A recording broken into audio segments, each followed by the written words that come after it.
Hello, good morning everyone. आप सभी को मेरे इस चैनल पर स्वागत है। आपने मेडिकल डी फार्मा जो सब्जेक्ट है उसकी ह्यूमन फिजियोलॉजी एनाटॉमी में ये सेकंड चैप्टर है सेल। तो इसके बाद अदर भी सब्जेक्ट पूरा ह्यूमनोलॉजी हम आपको समझाएंगे। तो पहला चैप्टर का पहले कैटेगरी 1 है। तो मैं जैसे कि सेल क्या होता है, तो आप जानते हैं सेल क्या होता है। जो एक पार्ट होता है, एक बेसिक यूनिट होती है, एक स्ट्रक्चरल एंड फंक्शनल यूनिट होती है ऑर्गेनिज्म की। यानी जो आप देखते हैं आमने सामने जो बने हुए हैं वो एक सेल से बन के तैयार हुए हैं।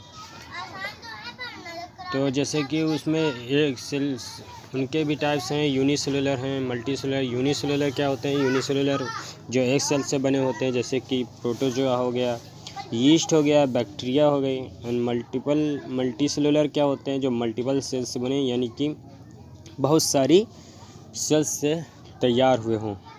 जैसे कि एग्जांपल है प्लांट एंड ह्यूमनोलॉजी। ह्यूमन हो गया, जैसे कि ये मल्टीसेलुलर हो गया। अब ये उनके भी साइंटिस्ट हैं जिन्होंने इन्हें डिस्कवर किया।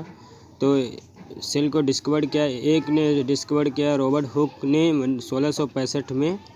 रॉबर्ट हुक ने 1665 में डेड सेल की डिस्कवरी की, और लिविंग सेल की डिस्कवरी अंटोन वॉन लीवनहुक ने किया। लीवनहुक 1674 ईस्वी में किया, डिस्कवर किया। ठीक, सेल का मतलब होता है कि ये लैटिन लैंग्वेज में है। सेल का मतलब होता है स्मॉलेस्ट ट्यूब, और लैटिन लैंग्वेज में दो तरीके से इसको लिखा जाता है, सेला या सेलुला। ठीक, ये सेला या सेलुला। सेल के टू टाइप्स हैं, प्रोकैरियोटिक सेल और यूकैरियोटिक सेल। प्रोकैरियोटिक सेल जिसमें यानी न्यूक्लियस डेवलप ना हो, और एज अ रूप of eukaryotic cell. Eukaryotic cell क्या होते हैं? जो वेल डेवलप न्यूक्लियस हों, अदर ऑर्गन्स भी यानी अच्छे से प्रिपेयर्ड हों, वो यूकैरियोटिक सेल कहलाते हैं। जैसे कि प्लांट हो गया, एनिमल हो गया, एक्स्ट्रा। ठीक, हाँ, एक सिस्टम होता है जिसमें जैसे एक सेल होती है, सेल से यानी बहुत सारे ग्रुप बनता है। जब सेल का ग्रुप एक सेम बनता है, सेम स्ट्रक्चर का एंड फंक्शनल का, वो टिश्यू बन जाता है। टिश्यू से ऑर्गन बनते हैं, ऑर्गन सिस्टम यानी पूरी बॉडी तैयार हो गई ये पूरी। तो सेल डायग्राम में क्या क्या आते हैं? सेल डायग्राम में और उनके सेल में बहुत सारे इंक्लूड हैं कि सेल में क्या क्या पाया जाता है। सेल मेम्ब्रेन होती है, सेल वॉल होती है, प्लाज्मा मेम्ब्रेन होती है, न्यूक्लियस होता है, साइटोप्लाज्म होता है, सेल माइटोकॉन्ड्रिया होती है। एंडोप्लाज्मिक रेटिकुलम के दो भाग होते हैं, rough endoplasmic, smooth endoplasmic. Golgi body complex हो गया, और राइबोसोम है, लाइसोसोम।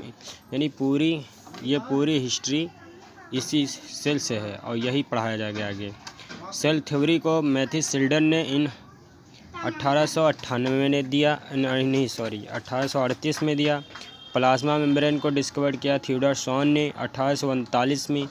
सेल डिवीज़न और एक नई सेल फॉर्म्ड हो, वो उन्होंने ये डिस्कवर किया रुडोल्फ विर्च्यू 1855 में। ऑर्गेनिज्म यानी जो सेल को कंपोस्ट करते हैं, और दूसरे ये सेल को यानी सेल अराइज होते हैं पहली प्रेजेंटिंग सेल से।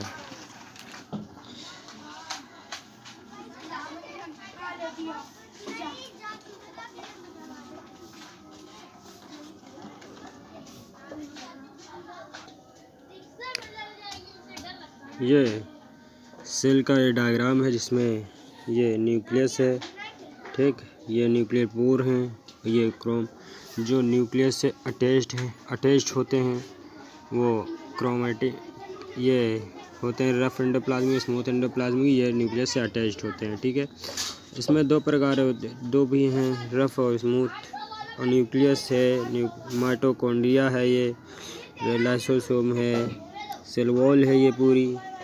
ठीक, गोल्जी बॉडी है, ये राइबोसोम्स हैं, लोक्यूल्स हैं। और सेल के फंक्शन पढ़ते हैं। सेल का फंक्शन सेल ग्रोथ और मेटाबॉलिज्म का काम करता है, सेल डिवीज़न करता है, प्रोटीन सिंथेसिस करता है, मॉलिक्यूल ट्रांसपोर्ट करता है, रेस्पिरेशन भी करता है और प्रोडक्शन भी करता है। बहुत बहुत शुक्रिया। हम अब आगे वाले सेल प्लाज्मा मेम्ब्रेन में मिलेंगे आगे।